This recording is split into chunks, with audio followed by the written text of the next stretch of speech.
Good evening from That Sailing Couple. Tim and Lauren coming to you live from Guerneville, California, 13 miles from the Pacific Ocean in the heart of the Russian River Valley. It's not really the heart. We're like the lower Russian River. It's definitely the lower Russian River, where the river starts to get flat, low, and slow. Would you agree?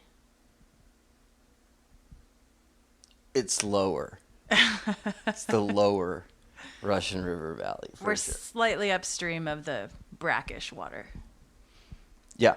Anyway, moving right along. Yep. So tonight we're talking about Bitcoin. I think it's a good time to talk about Bitcoin, given that the price of Bitcoin is currently coming up on reaching an all-time high in value. And in the sailing community, you may have seen a video on YouTube this week from the Cruisers Academy, Brady and Blue, who just purchased a boat using Bitcoin. So we're here to talk a little bit about the topic tonight. And we don't want to go too deep into it, but we have been paying attention to the Bitcoin cryptocurrency community for the last year or so. It's been on our radar since around 2011 or 2012 when Bitcoin first became a thing.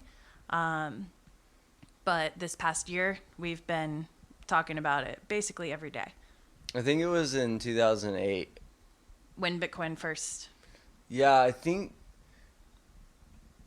he wrote the white paper in like 2007, and then I think he launched it right after the financial crisis. Okay. Like during the whole, when people were camping out in front of Lehman Brothers or whatever. Yeah. And so the white paper is located on bitcoin.org. If you type that into your search bar, it will take you straight to the entire white paper written. Which is the rules and how it's the idea. It's what Bitcoin is. Mm-hmm. It's the code. And like if you came here to really find out like what Bitcoin is, you should find someone that's way smarter than me to listen to. If you're really smart and you want to kind of dive into some Bitcoin theory and stuff, find Jason Lowry on LinkedIn or Twitter. He's Jason P. Lowry. He's a MIT and DoD guy arguing the merits of the Bitcoin network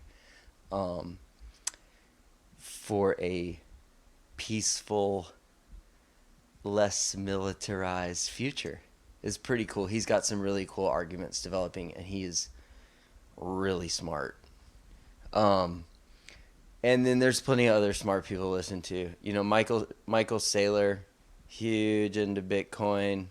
Saylor. MicroStrategy's CEO. Yep. And probably one of the most he's putting his money where his mouth is. Absolutely. More than anybody. As far as, betting his reputation on Bitcoin and the investments that he's making through his publicly traded company. Yep. We're going to post some links in the copy under the podcast for sure.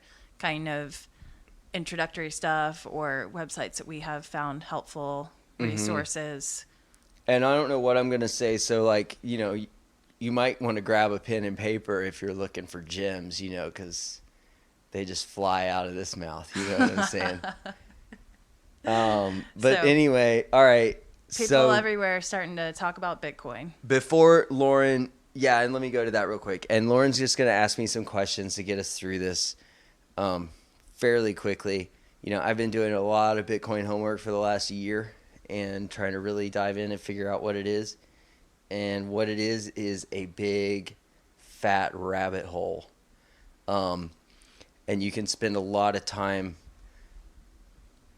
in learning about all different angles of, cryptography and cryptocurrency and, all kinds of stuff. I've learned so much stuff I didn't even know there was to learn.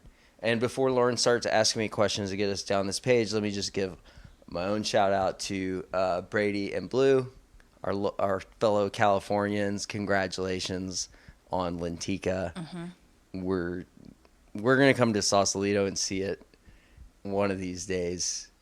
We're only like an hour north of you guys. So anyway, congratulations. And you know, one of the things that has like really drawn me into the Bitcoin and crypto community is something that you guys experienced, and that was like the love and generosity of a complete stranger. And I think, you know, in what I've seen so far in the crypto and NFT communities, like there's some scammers, you know, there's a lot of like, you know, watch your back, just like anything that's not regulated, you know, or anywhere there's opportunity, there's always opportunists and scammers, right?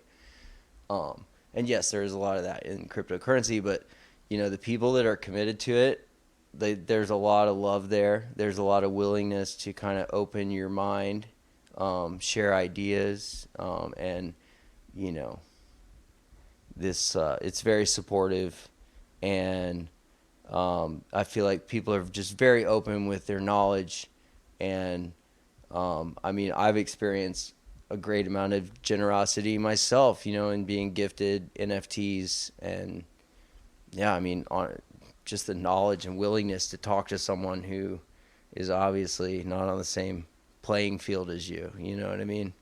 But anyway, so we're all going to make it, guys. Wag me. Wag me. All right. Back to you, Lauren. So how do you think Bitcoin or cryptocurrency could provide benefit for full-time cruisers or world travelers? All right. A good one. So Bitcoin, I think the way it's used the most right now is as a store of value. And I think what you're seeing is people with high net worths converting you know, small portions of their liquid assets into Bitcoin. That's primarily how we're utilizing Bitcoin currently. Right, to hedge against inflation. I mean, what we've done, honestly, is like we're poor, so we have small vehicles for finance, right? Like we have a savings account that pays like 0.0001% interest. So, you know, basically we drained that account into, which was pretty empty because we just paid the down payment for our house, you know, and we're 2 years into a mortgage. So, you know, we took what limited money we had that was not earning interest and was getting burned by inflation and losing purchasing power every day. And we put that we opened a Coinbase account early on. We bought Bitcoin in there. We transferred that to a wallet for long-term storage. And then with some of mine, I opened a account at Cash App, and you could convert your dollars to Bitcoin inside of Cash App and hold it there.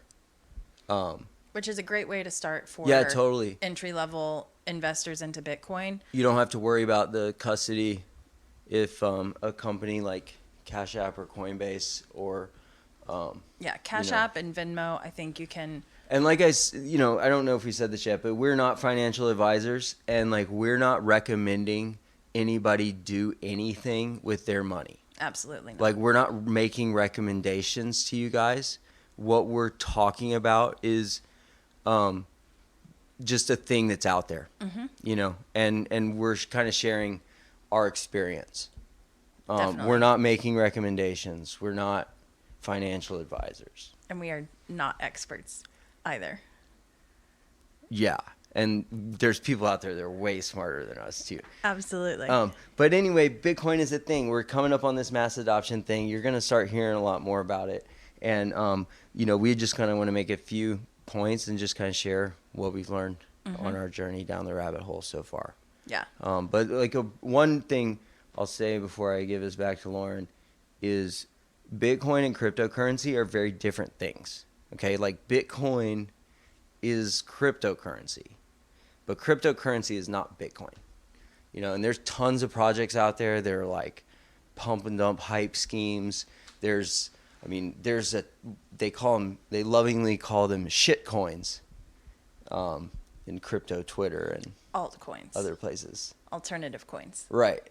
And there's some bunch of good other ones, coins that are and not there's Bitcoin. some not good ones, you know, and they all have positives and negatives, but most of them have a white paper, and you can judge for yourself whether, you know, it's worth getting into, but do your own research.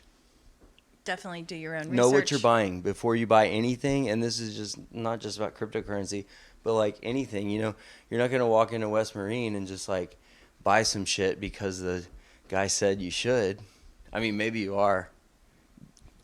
Maybe you are. But you shouldn't, you know, you should know what you're buying. You should know, you know, the benefit of this versus that, and, you know. Same with buying cryptocurrency. The trade-offs for buying, you know, this chain versus that chain, or, you know, whatever. Anyway. Yeah. So with Bitcoin as primarily a store of value, if you zoom out on the price charts for Bitcoin over the course of the last decade or longer, you'll see that if you pick any point on the chart and zoom out to 4 years later, the price has consistently gone up since the origin.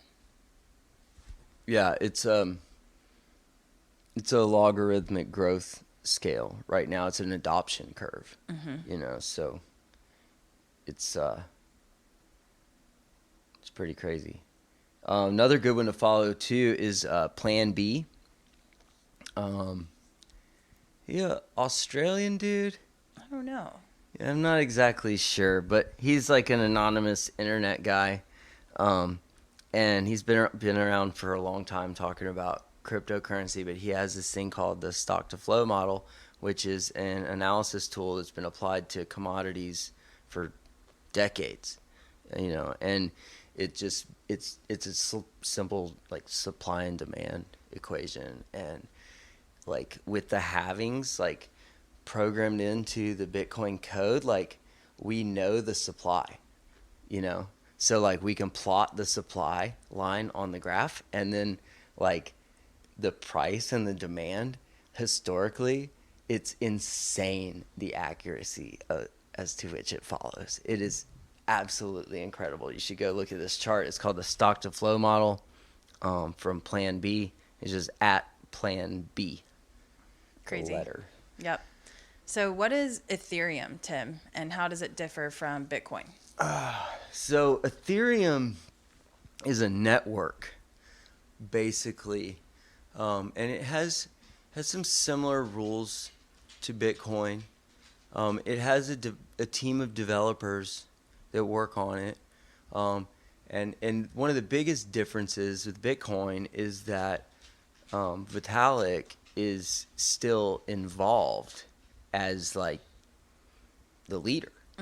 You know, so where Bitcoin is a decentralized like program and like network based on the voluntary participation of miners, Ethereum is more of a centralized network with rules that can be changed based on the way the participants vote, which I guess is the same as Bitcoin. It's just their development team is still actively working and such. I mean, it's different in more ways than that. I know like a year ago when we first bought into Bitcoin, we were listening to Raoul Pal.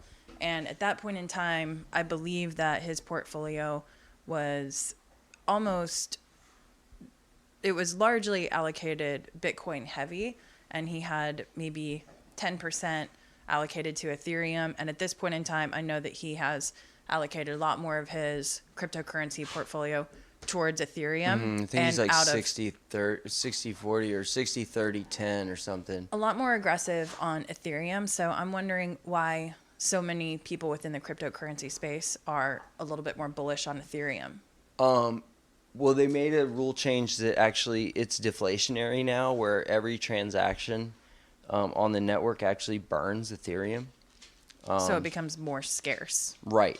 There's less of it. And then I'm not 100% sure on the rules of creation. You know, I think one of the things people don't like about it is that there was like a lot of it was pre-mined, so that the actual development team like holds a lot of it. You know, there's still a lot, like Vitalik holds a shitload of it, you know. So I wanted to bring up Ethereum because it's kind of been the default platform for NFTs. Exactly. Which is another thing that was mentioned in the sailing community recently.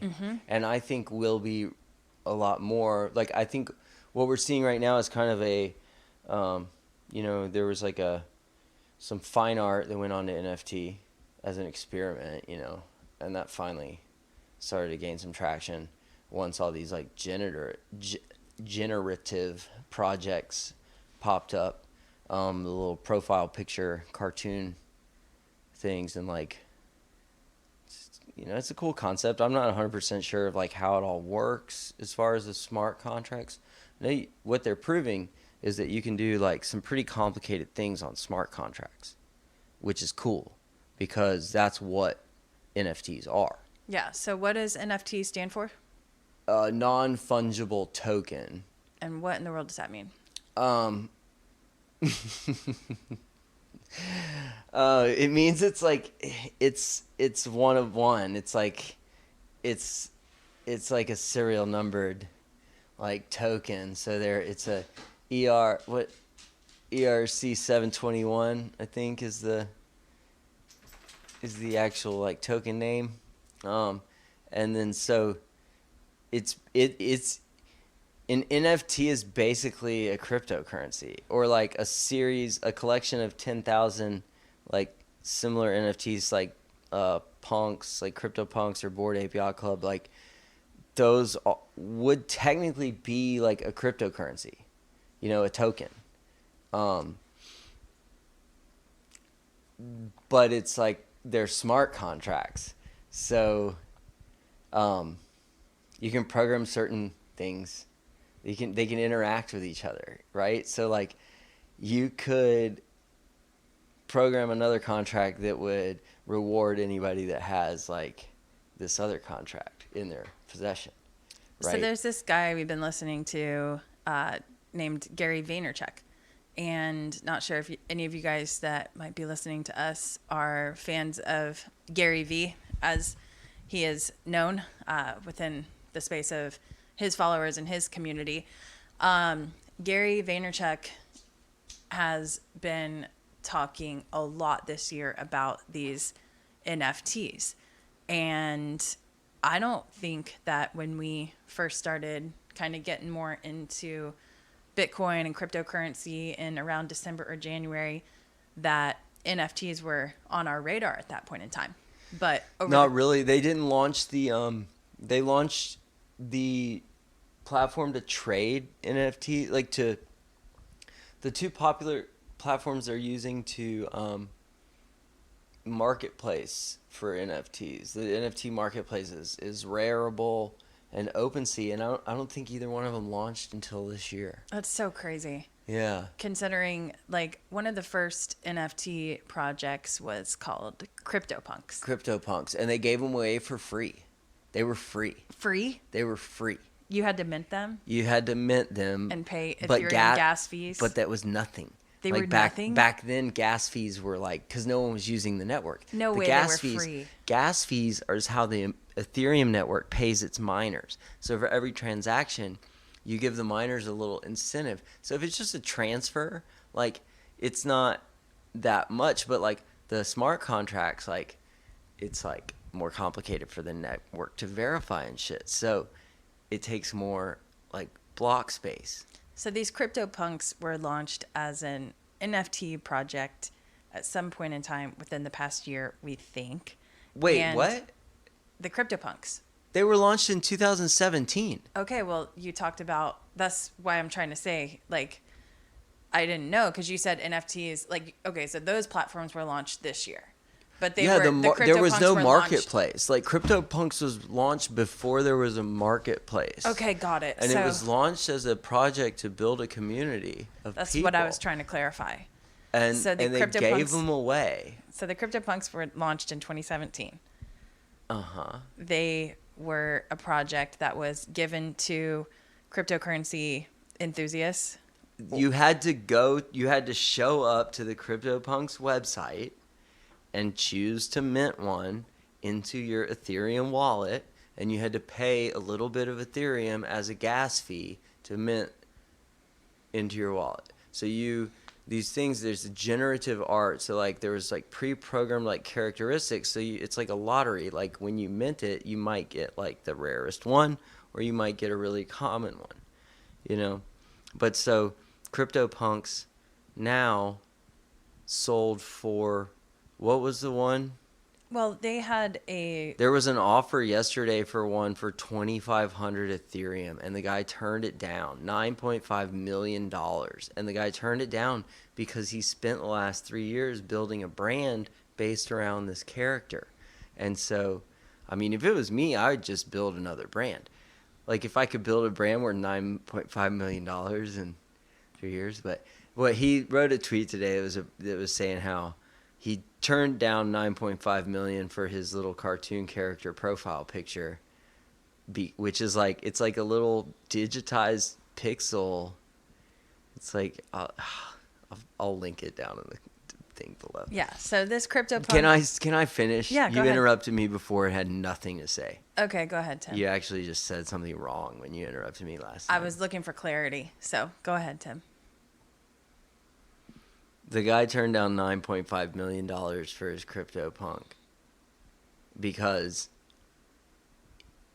of the statement it would make to the entire NFT community if he sold it.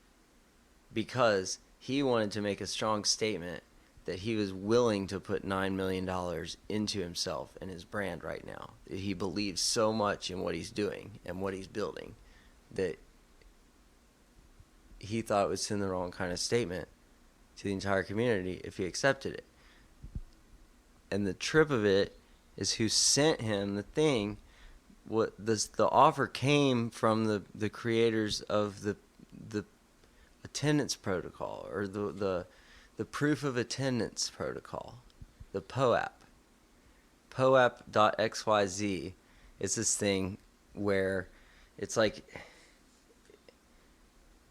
you can create this token to give to people, or people can claim this token if they came to your event or whatever. So you could do them for your kid's birthday party, you know, and everybody that shows up, as long as they have an Ethereum wallet, they can. And these are free because it's on a different. It's not on the Ethereum network. It's on a layer 2 platform that has less network traffic and doesn't have network fees. It's a different system to reward miners or whatever. Anyway. So did we confuse anybody yet? Let us know down in the comments below. Say, Tim, I still don't know what the fucking NFT is. So I'd like to talk about Gary Vaynerchuk's NFT project called VFriends. Because I feel that the philosophy behind VFriends is something that will dovetail into the content creators within the Salient community in the next couple of years.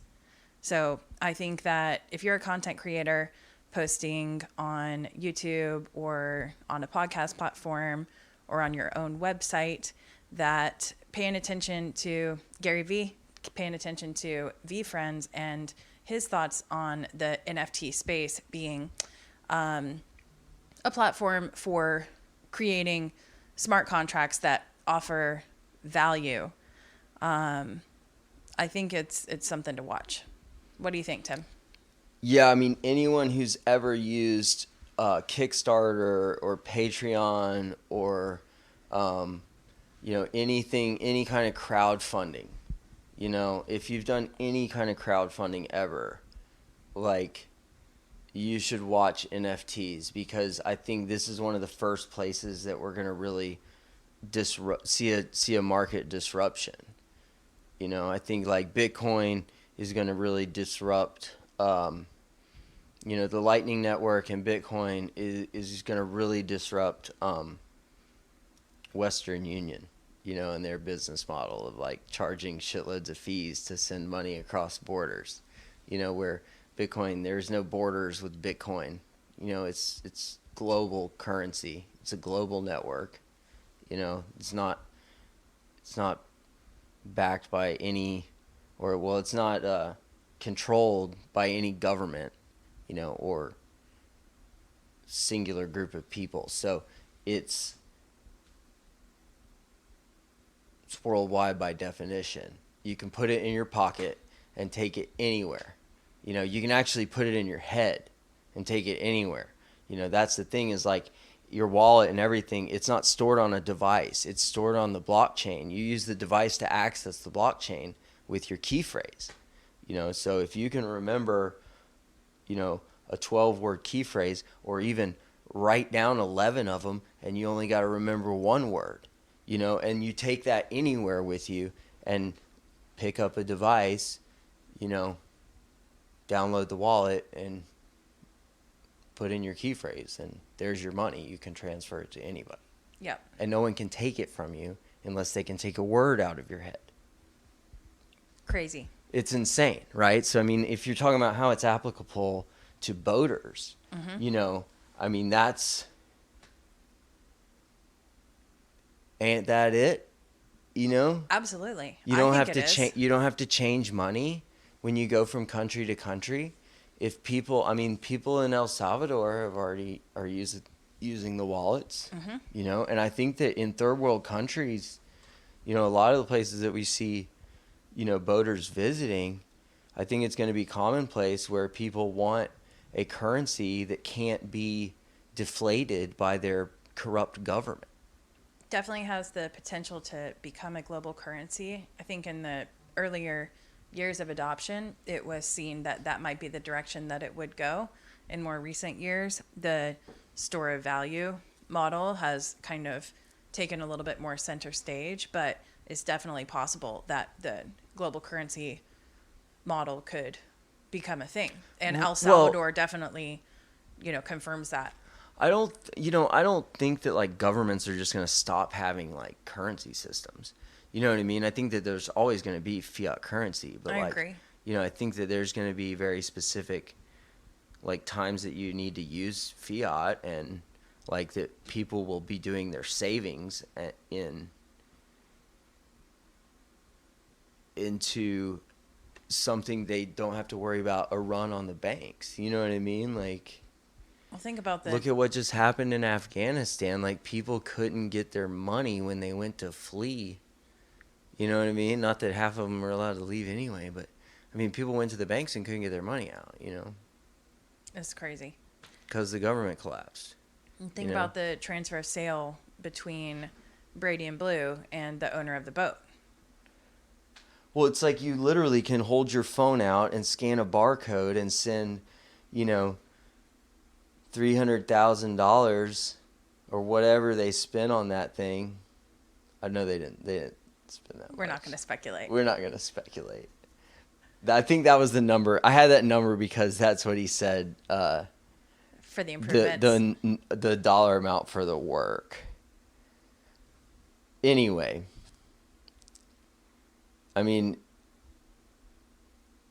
Yeah. Yeah. Talk about our boat. You know what I mean? It's like we could go down there. What are we going to... We either pay money, like I could pay like $30 to get a cashier's check for $70,000,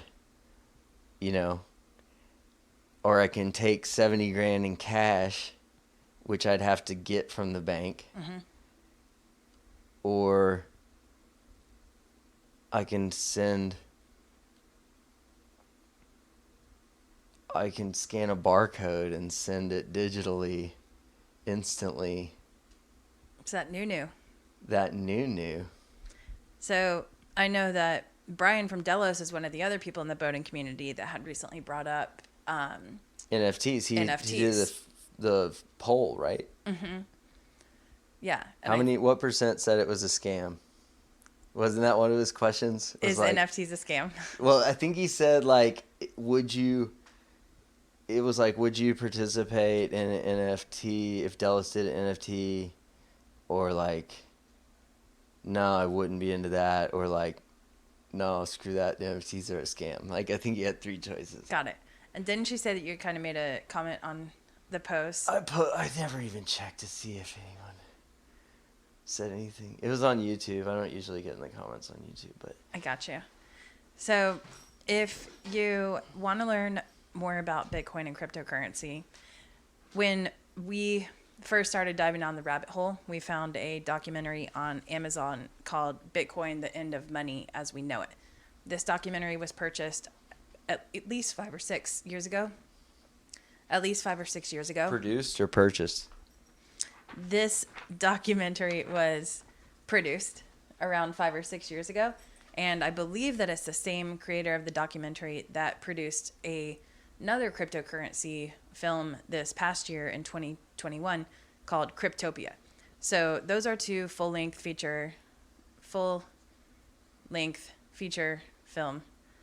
Those are 2 full-length documentaries. What are you talking about? Get it out, lady. Those are 2 full-length documentaries that are educational. Yeah, those are good, and they were able to communicate ideas way better than Lauren is right now. Yeah. So if you want to know about crypto, watch one of those. Another good website too is Etherscan. And what this allows you to do is just search like any wallet. It's the blockchain. You can search any blockchain on Etherscan and get detailed information about every transaction. You can search by wallet. You can search by transaction hash. You can search. You can search everything. Yeah, and for us, definitely going to be proactively thinking about ways that we can integrate and incorporate cryptocurrency and Bitcoin into our own online platforms. Yeah, I think, the biggest thing I think we're going to see to look out for is the NFTs with the crowdfunding. And then I think that, it's going to be really easy to give people ownership of something you create. And, like, you can really... for example, you turn your followers into marketers, when you give them ownership of, your movie or your podcast or whatever, but you can, what's happening right now is that people are building communities based on crypto, like, NFT characters. This is what's happening. It's like people will put mint their project write their smart contract, put it on their website to mint, then everything, everyone's wallet's linked to OpenSea for the marketplace. So then they're getting royalties back to the developers from the secondary marketplace. This is one of the things that's programmed into the smart contract. So every time it sells after the original sale, like, they're always getting like a 5% royalty or 10% royalty back to the creators of the project. So if the project is popular and people, if the community members are making money, then the developers are making money and are able to grow the project, do more things. I know there's a lot of, like, fronts happening right now, but... What do you mean fronts? Well, people are, like, making promises and not delivering, it's like, that's what makes it awesome is, like, you can pre-sell, like, so let's say you are an artist, you can pre-sell your album to, 10,000 people and give them, collectively, like, 20% of the royalties, right? So, they turn into marketers for your album. Like, they're going to go push your album, because if you go platinum, then they're getting, 20% of the royalties, Yeah, definitely think the art and music space is going to be. But you get the money up front. So you don't need an advance from a publisher, right? So like, I can self-produce my album, but I get the money up front, and all you get paid back is royalties. So like, it's kind of easy for developers to make a bunch of promises and then not deliver anything, So do you have ideas for your own NFT? Let us know in the comments below. Yeah, definitely let us know. We're interested. I'm a buyer. So anything else to add to the topic this evening? Bitcoin, cryptocurrency, or NFTs, Tim? Just always do your own research. Know what you're buying before you buy it.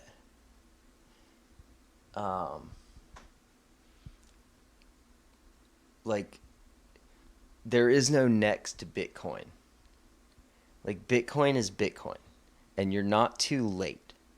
Yes, Bitcoin is at an all-time high right now, or fast approaching an all-time high, but no one has ever bought Bitcoin, held it for 4 years, and lost money. No one yet. So there you have it. You're not late. You might be late for a 10,000 times return, and you might get that on some altcoin, or some shit coin, but it may not be worth anything. You have they have the same problems as fiat. They can, like Shiba Inu, they can print as many of those as they want to. And it's so cheap because there's so many of them, and look, it's already like the 12th highest market cap on Coin market cap. Oh yeah, it's crazy. They have the 12th highest cryptocurrency market cap, and there's no functionality or utility of it. Maybe it gets adopted and people use it, but it just kind of seems like a pump and dump. So do your research. Yeah, there's a ton of scams out there. And it may look good now and it may be a scam later, but yeah. Once again, and I'm not your financial advisor, we're but not financial Bitcoin's advisors. not a scam. It stood the test so far. People have tried to tear it down over and over again. And we believe Bitcoin's here to stay. Don't trust, verify. So. All right, guys. Enjoy your trip down the Bitcoin rabbit hole. Thanks for listening to us ramble a bit. If you want to have a conversation about it, hit me up in the DMs, and I will try and get a little deeper than we did here. Yeah, we definitely. If you want to pick my brain, feel free to reach out for sure. Yeah, we'll definitely be revisiting this topic in the future. And I'm looking forward to seeing where things go in the world of Bitcoin and crypto and sailing. Yeah, we're excited. Y'all have a great evening, and we'll catch you next time. What do they say? They say, Peace out. May the fair winds and following seas. Yeah, fair winds and following seas, friends. Looks like another all-nighter when the sky begins to glow. 'Cause when you're hanging with the riders, one more tumble down that white rabbit's hole, and that's just